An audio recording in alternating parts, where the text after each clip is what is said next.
crime? It started small. Little things that were easy to explain away. In early 2023, the church lights began flickering during services. The sound system would cut out at random moments, always during prayer. The maintenance team checked everything, replaced batteries, rewired connections. Nothing helped. Then people started getting sick. Not seriously, but enough to notice. Stomach issues, migraines, exhaustion that lasted for days. At first, they blamed it on a virus going around, but it was always the same people, the ones Margaret prayed with most often. Carol, the pastor's wife, started having nightmares. Vivid, disturbing dreams where she'd wake up convinced someone was in her room. In some of the dreams, she said Margaret was standing at the foot of her bed, just watching. She told her husband, but he encouraged her to pray it away, convinced it was spiritual warfare, nothing more. Then, on a Wednesday night in March, something happened that couldn't be explained away. During a children's program, a 4-year-old boy named Caleb wandered away from the group. No one noticed for 20 minutes. When they finally realized he was missing, the entire church went into panic mode.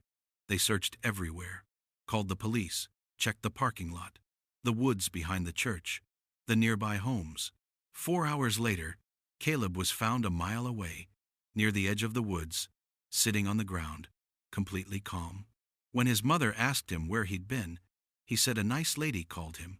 He said she told him to follow her voice. When they asked him to describe the lady, he pointed across the room, at Margaret. Margaret denied it. She said she'd been in the sanctuary the whole time, that Caleb must have been confused, maybe dreamed it. Most people wanted to believe her, but some started to feel uneasy. Why would a child make that up? Why was he found in the direction of Margaret's house? The church became divided. Half defended Margaret, calling the accusations ridiculous. The other half quietly pulled their children away from her. Pastor Frank tried to keep the peace, but even he started noticing things. Margaret's prayers became longer, stranger.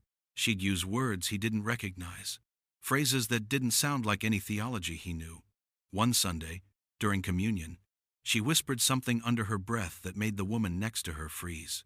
When asked what Margaret had said, the woman couldn't repeat it.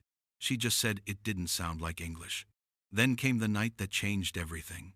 The church was holding a special revival service in April. The building was packed. Worship was loud, emotional. Margaret was in her usual spot, third row, eyes closed, hands raised. And then, without warning, the power went out. The entire building went dark. People screamed.